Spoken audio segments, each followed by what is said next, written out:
요한이 옥에 갇혔다는 소식에 주님은 갈릴리로 물러나셨는데, 이는 이사야의 예언을 조차 요한이 예비한 그 길을 힘써 행하려 하심입니다.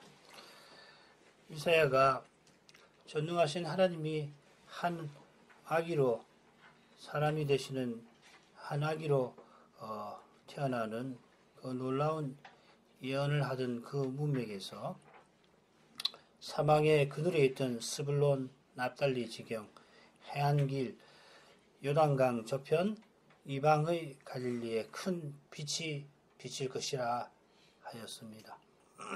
구약에 이 갈릴리라고 하는 지명이 6번 나오는데, 이방의 갈릴리는 이사야서에만 나옵니다. 아마도 솔로몬이 성전 건축을 도왔던 이 두로왕 히람에게 갈릴리 이 지역에 20개 성읍을 주어서 거기 이방인이 많이 살았던 것도 물론 무관치 않습니다만은, 그걸 감안할지라도 이방의 갈릴리, 민족들의 갈릴리에 큰 빛이 비칠 것이다. 이 예언은 실로 의미심장합니다. 마태는 주님이 갈릴리로 물러가서 나사렛을 떠나 가버나움에 사셨다 하고서는 이사야의 예언을 이루려 하십니다 였습니다. 반면에 누가는 주님이 갈릴리로 가신 일을 4장 14절에 말하고, 이어서 고향 나사렛에서 된 일을 길게 언급을 하고서는 그 다음에 예수님이 갈릴리로 내려가서 가르치셨다 이렇게 기록합니다. 이 말씀은 누가가 마태와 같은 교훈을 전하는 사실을 잘 보여주는데, 특히 나사렛에서 사신 말씀을 보면 압니다. 마태는 이방의 갈릴리에 큰 빛이 비친다 해서 이 예언을 들어서 이방인의 구원을 암시합니다마는, 누가는 나사렛에서 예수님이 옛날 시돈 땅에 사렙다 가부가 엘리야 선지자를 환영하여서 구원을 받은 일, 또 아람의 나만 장군이 엘리사 선지자를 통해서 나은 일, 이 사람이 여호와를 믿었지요. 나은 일을 예수님이 교훈하신 사실을 기록합니다. 물론 누가복음에서 예수님이 이방인 구원을 교훈하신 것은 선지자를 환영하지 아니하는 고향 사람, 나사렛 사람들 때문인데, 누가는 이로써 예수님의 죽으심이라고 하는 주제를 처음부터 암시하는 것 같습니다. 예수님은 결국은 선지자들처럼 죽임당하십니다마는 예수님의 죽음으로 이방인이 구원을 받습니다. 과연 마태복음의 마지막 장면에 부활하신 주님은 갈릴리 산에서 이방인의 구원을 위하여 제자들을 보내시는 것입니다. 자, 이런 배경에서 예수님이 갈릴리에서 제자를 부르신 일을 살필만 합니다. 다시 18절부터 22절 읽겠습니다. 갈릴리 해변에 다니시다가 두 형제 곧 베드로라 하는 시몬과 그 형제 안드레가 바다에 그물을 던지는 것을 보시니 저희는 어부라 말씀하시되 나를 따라오너라 내가 너희로 사람을 낚는 어부가 되게 하리라 하시니 저희가 곧 그물을 버려두고 예수를 쫓으니라. 거기서 더 가시다가 다른 두 형제 곧 세베대의 아들 야고보와 그 형제 요한이 그 부친 세베대와 한 가지로 배에서 그물 깁는 것을 보시고 부르시니 저희가 곧 배와 부친을 버려두고 예수를 쫓으니라. 이 단락의 배경은 갈릴리 해변입니다. 이 갈릴리 해변에 담긴 이 표현에 담긴 의미는 조금 후에 생각하겠습니다만, 이 마태는 주님의 갈릴리 사역을 기록해 가고 있습니다. 갈릴리에 오셔서 비로소 회개하라 천국이 가까이 왔느니라, 하늘나라가 가까이 왔다 선포하셨는데, 주님의 그 거룩한 사역은 내 제자를 부르시는 일로 시작됩니다. 주님이 나를 따라오너라 하며 부르셨고 부르신 사람들은 내 형제인데 주님을 쫓았습니다. 갈릴리에 오셔서 처음 제자로 부르신 사람은 베드로와 안드레 그리고 야고보와 요한이고 네 사람은 각각 형제들이고 그리고 어부였습니다. 갈릴리로 오셔서 천국을 전하신 주님이 먼저 제자를 부르신 그 뜻이 무엇일까요? 마가복음도 똑같이 이 제자 부르신 일을 갈릴리 사역의 처음에 기록하는데 마가가 전하는 교훈은 어떠하였습니까? 누가복음에는 네 제자 부르신 일이 언급되지 않는데 대신 어떤 사건이 있는지 누가복음 5장을 보시기 바랍니다. 되게 돌아가셔서 복음서를 읽을 때 이런 물음들을 품고서 구원의 교훈을 살펴보시면 틀림없이 유익이 있을 겁니다. 주님이 갈릴리 해변을 두루다니시며 제자를 부르십니다. 이 표현이 첫째 단락의 내용과 밀접히 붙어 있습니다. 주님이 갈릴리로 물러가셔서 해변에 있는 가버나움에 사셨습니다.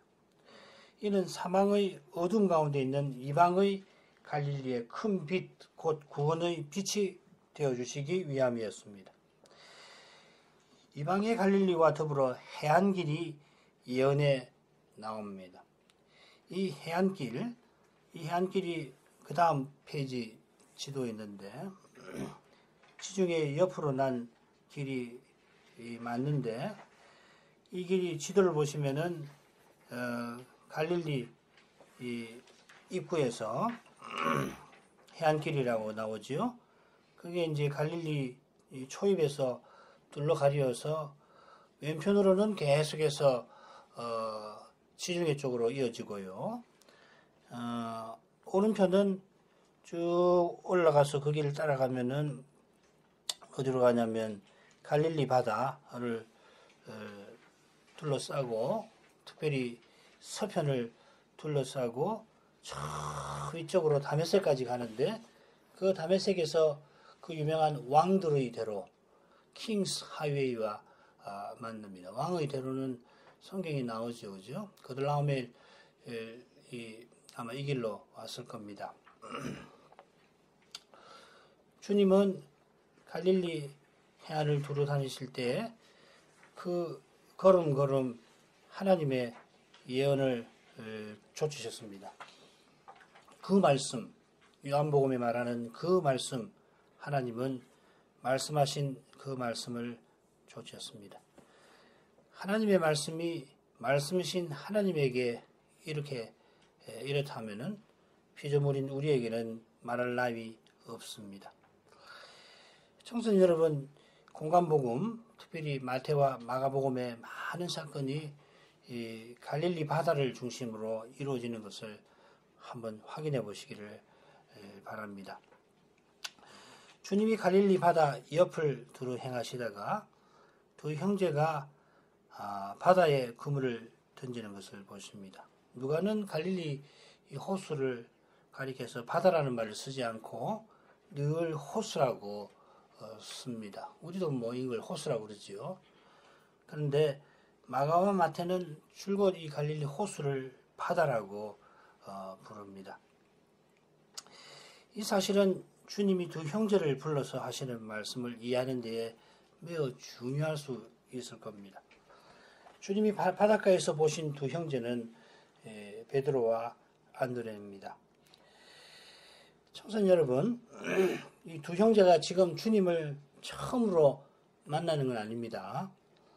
마태복음이나 마가복음을 읽으면은 주님이 이 베드로와 안드레를 여기 처음 만나시자마자 나를 따라오너라 하시니까 두 형제가 당장에 주님을 다 버리고 주님을 따른 것처럼 그렇게 보이지요. 그런데 실은 두 형제가 이미 10개월 전부터 예수님을 따라다니던 분들입니다. 여러분이 늘 보는 참고서처럼 이런 내용을 세세하게 마태복음에다가 써놓으면 좋을 것도 같은데 만일에 성경을 그런 식으로 썼다면은 아마 성경책의 분량이 굉장히 많아질 거예요. 구약 성경부터 그렇게 기록했다면은 아마 이 성경책을 한 손에 이렇게 들고 다니기가 불가능했을 겁니다. 이 성경책도 이렇게 손에 쥐기 쉬운 성경책도 1년에 한 번 읽기가 쉽지가 않은데, 만일 브라만교 같이 경전이 너무도 많아가지고서 그 브라만 수도승조차도 그 경전을 다 읽지 못하는 그런 일이 생기겠죠. 더욱이 성경의 저자는 성신의 영감을 받아가지고서 꼭 필요한 말만 기록을 했고, 그래서 많은 여백을 두어가지고서는 우리가 다른 성경책을 읽고서 그 여백을 스스로 채우게 합니다. 물론 모든 여백을 다 채울 수 있는 건 아니에요. 그러나 한 성경책에 담긴 구원의 필수적인 교훈은 충분히 알 수 있게끔 기록해 놨습니다. 이런 데서 성경은 성경으로 해석한다 하는 원칙도 나온 겁니다. 교훈은 물론이고 표현 하나도 책마다 서로 밀접히 붙어 있습니다. 아까 우리 이야기한 대로 그 바다라는 말을 쓴 것은 그냥 사람들이 바다라고 하니까 쓰는 거 아니에요. 그렇게만 쓰는 것이 아니고 조사해 보면 야, 이게 참 의미심장하구나 할 수 있습니다.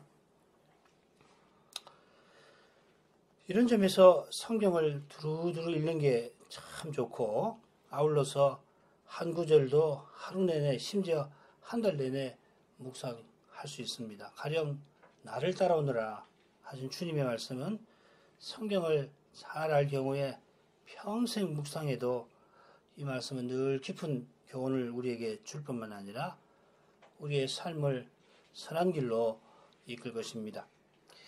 베드로와 안드레가 주님을 안 지 이미 1년 가까이 되었다 말씀드렸는데, 그 내용은 요한복음 1장 후반부에 자세히 나옵니다. 후반부부터 나옵니다. 두 형제는 그때 세례자 요한의 제자였습니다. 두 분은 가브나움에서 조금 동쪽으로 해안선을 따라가며 있는 베세다 출신인데, 세례자 요한의 소식을 거기서 듣고는 한 걸음에 유대로 달려가서 그로부터 요한을 따라다녔습니다. 그 이유가 뭔지 잘 알고 계십니다. 안드레가 스승 요한의 말, 보라 세상죄를 지고 오는 하나님의 어린 양이로다 하는 말을 듣고 예수님을 쫓았는데, 그날 자기 형을 찾아가서 우리가 메시아를 만났다, 빌립과 함께 만났다 이렇게 전합니다. 안드레가 그런 다음에 자기 형 베드로를 데리고 주님에게 갔더니 주님은 그 자리에서 내가 요한의 아들 시몬이니 장차 개발하 하리라 하셨습니다. 두 형제는 다른 두 형제와 마찬가지로 메시아를 간절히 기다리던 분이고 메시아를 이미 만난 분들입니다. 처음에는 세례자 요한이 이 메시아이신가 하고서 멀리 갈릴리에서 요한을 찾아갔다가 그 요한이 그리스도를 전하니까 그 후로는 예수님을 메시아로 알고 따랐던 것입니다. 주님과 함께 갈릴리 가나 혼인식에도 가서 주님이 물로 포도주 만드시는 기적을 맛보았고, 그 다음 함께 가버나움으로 가서 여기서 공사역을 해야 되는가 같이 살펴봤고, 첫 유월절에는 성전에 가서 예수님이 성전을 깨끗하게 하시는 것도 보고 거기서 많은 표적을 행하신 것도 목격을 했고, 심지어 자기들이 예수님에게 나오는 사람들에게 세례를 베풀어 주기도 했으며, 사마리아 사람들이 예수님을 믿는, 사마리아 동네 사람들이 예수님을 믿는 그런 일도 이미 보았습니다. 이런 내용이 주님이 이제 그들을 부르시는 일을 이해하는 중요한 배경인 것입니다. 두 형제는 이미 주님을 따랐습니다만은 주님의 십자가 이후처럼 여전히 생업에 그러나 종사하고 있었습니다.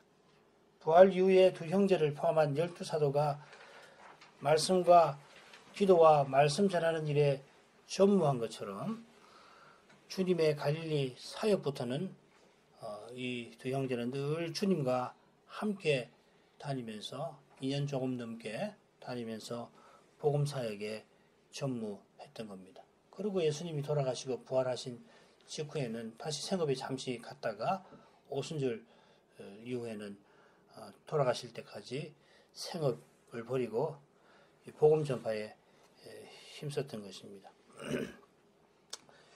주님은 나를 따라오너라 하십니다. 두 형제가 앞으로 온 천하에 나가 그리스도를 전하는 일을 맡게 됩니다마는 그 일은 참 위대한 일입니다마는 근본적으로는 주님을 따라감, 예수를 따름입니다. 예수님이 가시는 길에 그 주님을 따라가는 것입니다. 주님의 길을 걷는 것이고 주님을 그저 따르는 것입니다. 주님이 보이신 길을 걷고 걸을 때에도 주님을 따라가는 것입니다. 주님이 보이셨으니 이제부터는 혼자서 걸어가는 게 아니라 걸음걸음 예수님을 따릅니다. 양이 목자를 따르듯이 양들이 그러지요. 주님을 따르는 것입니다. 그처럼 주님을 따를 마음과 힘도 부르신 이끄시는 주님이 주십니다. 주님이 가시는 길이 무엇보다 십자가로 가는 길인데 그 길을 걸어갈 마음을 누가 스스로 품겠습니까? 주님이 약속하신 대로 시몬들어 너는 베드로라 하시던 바로 그날이 언제냐면 많은 사람들이 이미 주님을 떠나고 시몬이 제자들을 대표해서 주는 그리스도시요 하나님의 아들이십니다. 이렇게 고백하던 날인데 그날에 시몬들어 너는 베드로라 하셨는데 그 베드로가 십자가 지려는 주님을 만류하였습니다. 주님이 십자가를 그러나 져주신 까닭에 베드로는 내 십자가를 지고 나를 따르라 하는 주님의 말씀을 깨닫고 그 말씀을 평생 받을 수 있었습니다. 십자가 지신 주님이 부활의 능력을 베푸신 까닭에 성신을 그리스도의 영으로 부어주신 덕분에 이 베드로가 주님을 따를 수 있었던 것입니다. 주님의 은혜 안에서 베드로의 단점도 사명을 이루는 데 쓰였습니다. 주님의 은혜는 과연 우리의 악을 하나님의 선으로 바꾸시는 그 거룩한 사랑의 능력에 있습니다.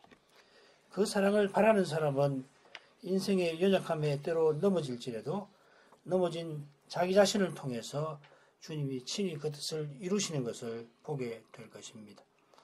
우리의 구원을 주님이 친히 이루시듯이 주님이 친히 우리의 삶을 보람되게 하십니다.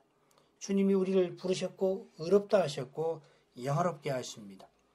거룩한 삶, 사명과 소명, 이 모든 것이 주님의 손에 있습니다. 우리를 부르신 주님이 우리를 따라오게 하십니다. 그분의 손에 우리의 전부를 맡길 뿐입니다. 부족한 나니까 맡기라 하십니다. 아무것도 아닌 나인데 주님을 드러내게 하십니다. 겸손히 맡길 때 주님이 나를 잘 아셔서 친히 그 영광을 나타내 주십니다. 주님이 베드로와 안드레를 부르실 때에 그들의 소명을 친히 알려주십니다. 내가 너희로 사람을 낚는 어부가 되게 하리라. 물고기 낚는 소명을 그들에게 주셨던 주님이 이제 사람 낚는 소명을 내리십니다. 사람 낚는 소명을 내리신 주님이 천국으로 하나님 나라로 그들을 부르셨습니다. 구원, 직분, 소명은 철저히 부르신 주님과 붙어 있습니다. 구원하시는 주님이 직분을 통하여 은혜를 자기 교회에 끼치시고 소명들을 통하여 주님의 사랑을 무사람에게 베푸십니다. 무사람에게 매 순간 생명과 호흡과 만물을 주시는 주님이 주님의 교회를 세워서 창조하신 목적을 이루어가시는데 그 위대한 일에 우리를 감사하게도 써주십니다. 그처럼 직분과 소명은 주를 믿는 믿음으로만 이룹니다. 주님이 믿는 우리를 주님의 몸과 지체로 삼아 주님의 사랑과 영광을 드러내시는 것입니다. 바다 곁에서 주님이 베드로와 안드레에게 주신 소명은 사람 낚는 어부인데 이는 승천전에 주님이 너희는 모든 족속으로 가서 제자를 삼으라 하신 데서 온전히 드러납니다. 두 형제가 다른 열사도와 함께 70문도와 더불어 이스라엘 모든 고을에 천국의 도래 곧 메시아의 오심을 전합니다마는 결국 바다 같은 열방 민족들에게 가서 주님의 교회를 세울 것입니다. 주님의 부르심에 두 형제는 곧 그물을 버려두고 주를 따랐습니다. 주님이 부르시자마자 두 형제가 곧바로 즉시로 주님을 따랐습니다.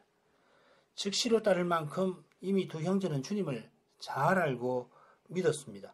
그러나 주님의 명령이 그들더러 즉각 순종하도록 만들었습니다. 주님은 요한이 옥에 갇힌 이후 십자가로 향한 길을 달려가실 것입니다. 부친을 장사하고 와서 주님을 따라가겠습니다 하던 사람에게 죽은 자들로 죽은 사람을 장사하게 하라. 그리고 너는 나를 쫓아라 하실 만큼 주님은 한시도 십자가로 가시는 그 길에 지체하실 수가 없습니다. 두 형제가 십자가로 가는 길은 잘 몰랐겠습니다마는 천국이 가까이 왔다는 주님의 말씀에서 또 심판을 전하던 이전의 스승 세례자의 증언에서 지금 어떤 현실인지는 잘 알았습니다. 주님이 이제 가시는 길은 그들이 생각하는 것보다 중대한 까닭에 그들은 주님의 명령을 따르지 않을 수 없었습니다. 주님을 따라가는 그 길은 그물을 들고는 갈 수 없습니다. 야고보와 요한은 배와 부침도 버려두고 주님을 따랐습니다. 주님이 지금 가시는 길이 그만큼 중대합니다. 주님이 이제 3년도 세상에 더 계시지 않고 구원의 위대한 일을 행하실 터이고 후에는 하늘에 올라가셔서 사도를 통하여 주님의 교회를 세우실 것입니다. 그런 주님을 따르려면 베드로와 안드레가 생업을 다 버리고 오직 직분을 행해야 합니다. 주님과 함께 지내는 동안은 다른 이들처럼 가족을 돌볼 수 없고 이후에는 주님이 맡긴 사명을 이루는 그 일에 마음을 쏟아야 합니다. 두 형제가 맡은 사도직은 교회의 터가 되는 특수한 직분이고 교회가 선 다음에는 선지자 직분과 더불어 이 사도직은 사라집니다. 그러니까 이 사도 직분은 어느 직분이나 소명보다 철저한 헌신을 요구합니다. 그러나 물고기 잡는 소명도 오직 믿음으로만 이룹니다. 날마다 물가에 가서 그물을 던집니다마는 그물로 소명을 이루는 게 아니라 믿음으로 이룹니다. 그물 없이 물고기를 잡지 못하긴 합니다마는 그물을 의지하지 않습니다. 내 기술을 자랑하지 않습니다. 잡은 물고기로 재물을 많이 얻든지 물고기를 전혀 잡지 못하는 때에도 주님을 드러낼 뿐입니다. 주님을 드러내는 길은 모든 것을 주님께 맡기는 거기에 있습니다. 주님께 전부 맡기는 믿음은 네 분의 사도처럼 곧 즉시로 주님을 따라갑니다. 먼저 자기 일 돌보고 그런 다음에 시간이 남으면 주님의 일을 행하려 하지 않습니다. 주님이 주신 일을 떠나서 자기 일이란 없어집니다. 주님이 맺게 하신 관계를 벗어나지 아니합니다.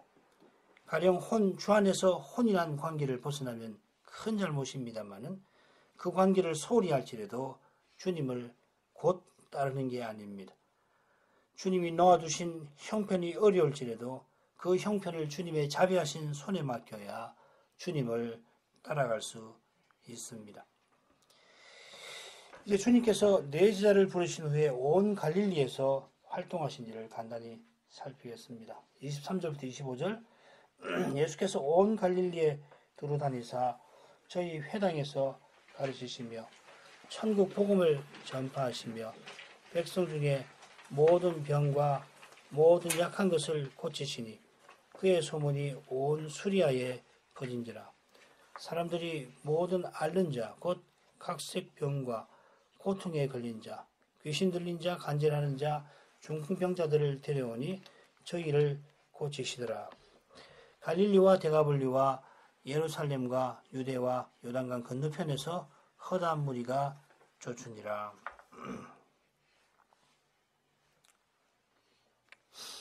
마태는 주님의 갈릴리 사역이 어떻게 시작됐는가 하는 그 주제를 다루는 이 단락에서 갈릴리 사역을 요약하고 있습니다.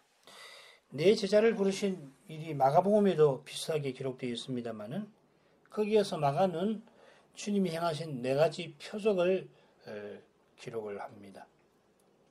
귀신 쫓아내신 거, 시몬의 장모 열병 고쳐주신 거, 중풍병자 고치신 거, 그 다음에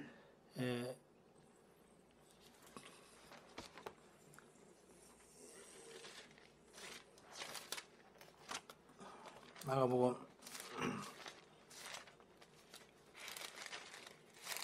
2장을 보죠.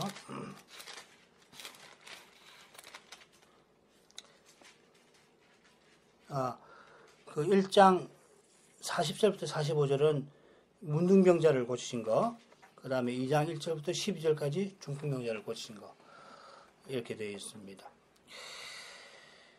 누가는 네 제자 부르신 일은 기록하지 않고 가버나움에 내려오셔서 안식일에 가르치셨다 하고는 저희가 그 가르침에 논란이 이는 그 말씀이 권세가 있음이로라. 누가복음 4장 31절 32절에 기록을 해놓았는데 그 다음에 주님의 표적들을 이어서 소개합니다. 귀신 쫓으신 거, 시몬의 장모 고치신 거, 마가복음하고 순서 같죠.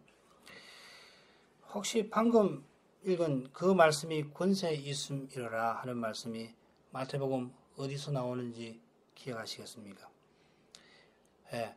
산상보원 끝에 나옵니다. 마태복음이 누가나 마가와 다른 이런 점들이 우리가 앞으로 산상보원을 이해하는 데 도움이 될 것입니다. 산상보원 앞뒤로 4장 마지막 8장 1절에 보면 똑같이 허다한 무리가 조천이라 하는 표현이 나옵니다. 그러니까 이 산상보원은 무엇보다 주님을 좇는 허다한 무리를 위한 말씀이겠죠.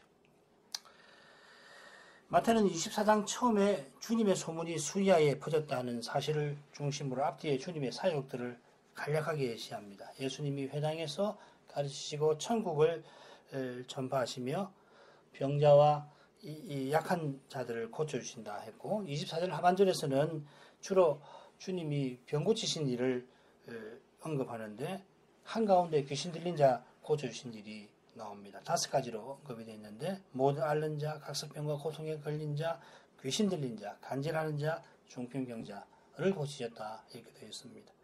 이런 표현은 귀신 들린 자를 고쳐주신 일을 강조하는 것이겠죠. 마지막으로 공간의 관점에서 이 부분을 살펴도 좋습니다. 주님이 온 갈릴리를 두루다니면서 사역하셨습니다. 그랬더니 주님의 소문이 저 갈릴리 북쪽의 수리아에까지 퍼졌습니다. 그 소문을 듣고 허다한 무리가 모였는데 쫓았는데 갈릴리는 물론이고 데가볼리 아까 지도에 데가볼리 나왔죠. 갈릴리 그러니까 동남쪽에 있는 것입니다. 예루살렘 유대 요단강 건너편에서 사람이 왔습니다. 주님은 온 갈릴리를 두루 다니셨습니다. 갈릴리 바다 북쪽에 있는 가버나움을 활동의 중심지로 삼고서 그 다음에는 갈릴리 전역에서 구원의 일을 행하십니다.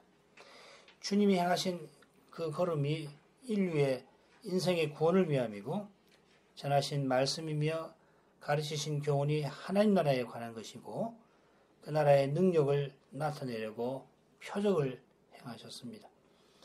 주님이 행하시고 가르치신 일이 얼마나 많은지 요한사도는 주님의 행적을 낱낱이 기록한다면 이 서성일에도 여기 이 책에 기록된 책을 두기에 부족할 줄 아노라 하셨습니다.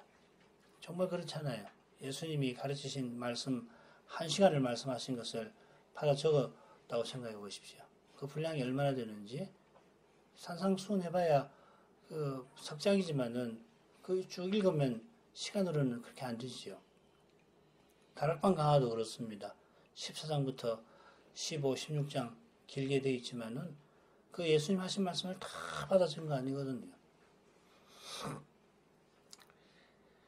요한 사도와 마찬가지로 마태 사도도 주님이 온 갈릴리를 두루 다니며 행하신 일들을 여기 요약해서 기록을 합니다.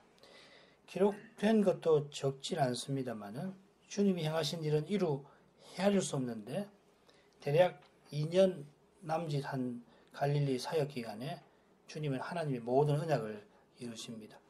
모든 언약을 이루실 뿐만 아니라 넘치게 이루시는데 온 갈릴리를 두루 다니신 데서 능히 짐작할 수 있습니다. 틀림없이 주님은 우리 구원에 필요한 만큼 행하신 게 아니라 넘치게 행하셨습니다. 주님의 십자가가 그 증거일 겁니다. 주님의 성육신도 그렇고 주님의 세례, 주님의 시험도 그러합니다. 온 갈릴리를 두루 다니신 것은 주님이 넘치는 사랑을 보여줍니다. 우리의 죄가 아무리 많아도 아무리 크더라도 주님의 넘치는 사랑은 우리의 모든 죄를 덮고 남음이 있습니다. 우리가 죄 씻기 위하여 무슨 일을 할 게 없습니다. 구원을 이루려고 무슨 대단한 짐을 스스로 짊어질 게 하나도 없습니다.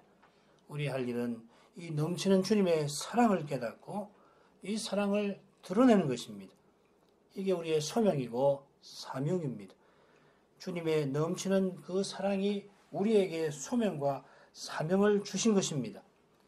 주님의 사랑을 깨닫는 교회와 신자는 이 주신 사명과 소명을 끝까지 이루며 나가게 될 것입니다. 주님의 사랑이 낙담할 때마다 붙들어 줄 것입니다. 연약할 때 강력하게 이끌어 줄 것입니다. 주님이 온 갈릴리를 두루 행하신 그 힘이 주님의 사랑에 있었듯이 주님의 사랑이 우리를 끝까지 사랑하게 만들 것입니다. 이어서 마태는 주님의 사역을 소개하는데 먼저 주님이 가르치시고 전파하신 일을 언급합니다. 주님의 가르치심과 전파심에 관해서 살피기 전에 저희 회당이라는 표현을 한번 생각해 보십시다. 마태복음에 여러 번 나오죠. 마가복음과 누가복음에도 저희 회당이 둘 합해서 세 군데 나옵니다만은 그 중에 두 군데는 마태복음 4장 23절, 그러니까 평행절, 공간복음에는 비슷한 사건을 기록한 말씀들이 나오는데 그걸 평행절이라고 그러죠. 유독 마태는 회당을 자주 언급을 합니다. 회당이란 말이 그렇게 많이 나오지 않아요. 그런데 그 중에 6번이나 저희 회당이라 합니다. 마태가 생각하는 저희가 누굴까요? 이 저희라고 하는 표현을 쓸 때 마태의 심정은 우호적입니까? 적대적입니까? 그러면 이제 이 성경을 나온 데를 다 찾아보면 되는데 저희는 틀림없이 유대인입니다. 대체로 마태는 유대인의 적대적인 태도와 관련해서 그런 문맥에서 저희 회당에서 주님이 이렇게 하셨다 이렇게 표현합니다. 주님과 제자들은 구원의 일을 행하시는데 병을 고치거나 복음을 전파하시는데 그것을 경험하고서 유대인들이 배척을 합니다. 자, 이런 표현이 이 마태복음을 처음 듣던 청중에게, 교회에게 어떤 효과를 낼까요? 마태가 이런 말씀을 전할 때 교회들에게 이 복음서를 전해서 읽게 했을 때 그 복음을 듣고서 그 청중들이 어떤 마음을 갖게 하려는 걸까요? 자, 이런 물음에 적절한 답을 찾으려면 아마 마태복음 전체를 먼저 살펴야 할 것입니다. 마태복음서를 처음 받는 교회가 당시에 많은 교회들처럼 핍박받는 상태라면은 배척하는 유대인들을 향한 주님의 사랑은 그들에게 큰 위로와 격려가 되었을 겁니다. 혹은 복음이 전파되는데도 거부하는 유대인들이 반면 교사가 되었을 겁니다. 자, 이런 공부는 훗날로 미루는 것이 좋은데 분명한 사실 하나는 마태가 복음서를 쓸 때부터 말씀 받는 교회를 염두에 두고 주님의 생애를 기록했다 하는 점입니다. 가령 마태복음 10장을 보시면은 주님이 12제자를 이방인의 길로도 사마리아인의 고을에도 가지 말고 이스라엘 집에 잃어버린 양에게 가라.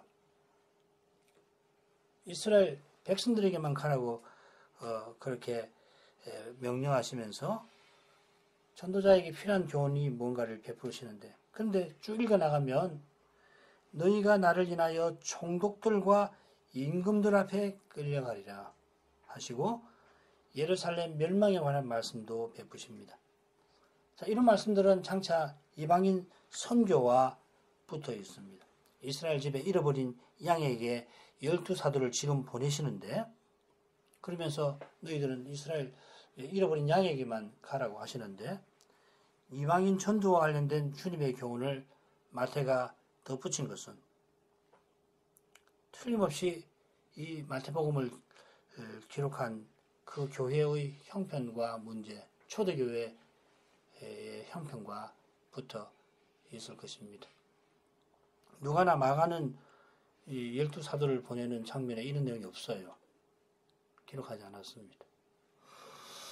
자, 이런 특징은 오늘날 교회가 마태복음을 듣는 데 큰 유익이 있습니다. 마태복음은 그저 역사책 아닙니다. 옛날 이야기 혹은 옛날 역사책 아니에요. 역사적 예수에 관한 책이 아닙니다. 마태복음은 만대의 교회를 위한 하나님의 말씀인데, 하나님의 아들 그리스도를 전하는 까닭에 당대의 교회만 아니라 후대의 교회에도 구원의 교훈을 얻게 합니다. 그 교훈은 예수 믿고 천당 가는 교훈만 아니라 영원한 나라를 향하여 나아가는 교회의 당면 현실 가운데서 천국의 실제를 드러내는 그런 능력입니다.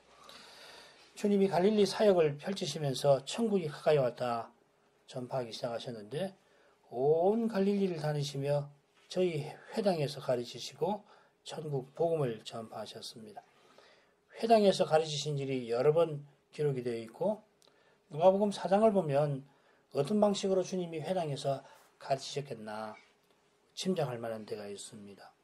주님이 나사렛 회당에서 당시 관례대로 구약 본문을 읽으십니다. 회당장이 갖다 드리니까 펴서 구약 본문을 읽으시고, 읽으신 구약 말씀이 주님에게서 이루어졌다고 교훈하십니다. 이걸 이사야 61장 1절 2절 상반절이 오늘날 너희 귀에 응하였다 하셨습니다. 이것이 주님이 전하시는 천국 복음의 핵심입니다. 구약의 선자들이 전한 예언은 크게 하나님 나라에 관한 예언과 메시아에 관한 예언 두 갈래로 쭉 전개되어 왔는데, 이 메시아가 친히 오셔서 그 나라를 전하고 드러내심으로 선자의 그 많은 예언을 이루어 주셨습니다. 그런 까닭에 주님의 사도들은 그리스도와 하나님 나라가 서로 뗄 수 없는 관계임을 더욱 분명히 교훈한 것입니다. 가령 바울 사도는 하나님 나라를 전하면서 그리스도가 전부이시며 그 안에 전부이신 그런 사회다. 그 교회인데 교회가 하나님 나라를 드러내는 곳이다 하였습니다. 주님은 천국 복음을 전하실 뿐만 아니라 복음의 내용, 천국의 능력을 보여주셨습니다. 이것이 주님이 행하신 많은 표적입니다. 백성 중에 모든 병, 모든 약한 것을 고치셨다 하였습니다. 이 말은 백성 중에 병자 전부 다 고쳐주시고 약한 사람 다 회복시켜 주셨다는 말 아닙니다. 모든 병, 모든 약한 것을 고치셨다라고 하는 것은 아픈 것이 다시 있지 아니할 저 영원한 나라를 보여주셨다 하는 것입니다. 그런 까닭에 주님이 행하신 기적들을 표적이라 합니다. 표되는 기적이다. 눈물도 없고 사망도 없고 애통하는 것이나 곡하는 것이 없는 하늘나라, 하나님 나라가 예수님의 사역을 통하여 사망의 그늘에 있던 백성 중에 나타난 것입니다. 모든 병을 고치시는 주님은 의원이 고치지 못하는 병을 낫게 해주실 뿐만 아니라 수십 년 병상에 누운 사람을 당장에 일어나 걷게 하셨습니다. 이런 것이 참된 의미에서 기적일 겁니다.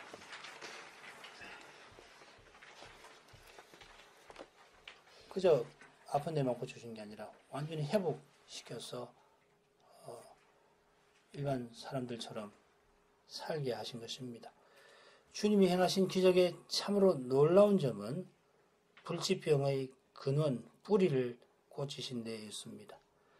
이는 귀신 들린 자를 고치신 데에서 잘 드러납니다마는 무엇보다 십자가를 지신 그 일로 모든 악의 뿌리인 죄를 없이 하셨습니다.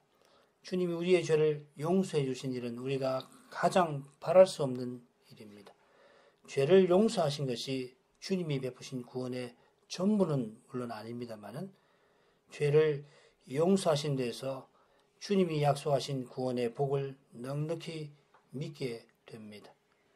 그처럼 참으로 죄를 깨닫고 겸손히 회개하는 것만큼 이 해안에서 놀라운 일이 없습니다. 이런 일이 있는 거기에 하나님 나라가 이미 나타납니다. 거기 주님이 함께 하십니다. 기도하겠습니다.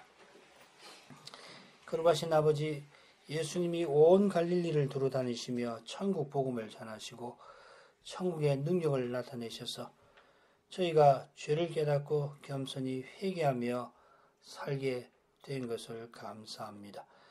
죄를 깨닫고 겸손히 회개하는 사람들의 사회를 세우려고 예수님이 사람이 되셨고 또 표적들을 행하셨습니다. 모든 것을 가졌더라도 죄사함을 얻지 못한다면 가진 모든 것이 오히려 불행을 안겨줄 것입니다. 그처럼 죄를 깨닫지 못하고 스스로 무엇이 되려 한다면 절대 이루지 못할 그 일을 무모하게 헛되게 이루려 할 뿐입니다. 그리스도를 믿게 하신 사랑을 이제도 감사합니다. 그리스도를 드러내며 살게 하신 은혜가 헤아릴 수 없는 은혜입니다. 어려운 현실이라도 그래서 슬픈 마음으로 주님의 이름을 간절히 부르는 그때이라도 그것이 저희에게 복되는 것을 기억하게 해주십시오. 그리스도를 놓고자 다른 모든 것을 기꺼이 해로 여길 수 있게 해주시기를 이제도 간구합니다. 예수님의 이름으로 기도합니다. 아멘.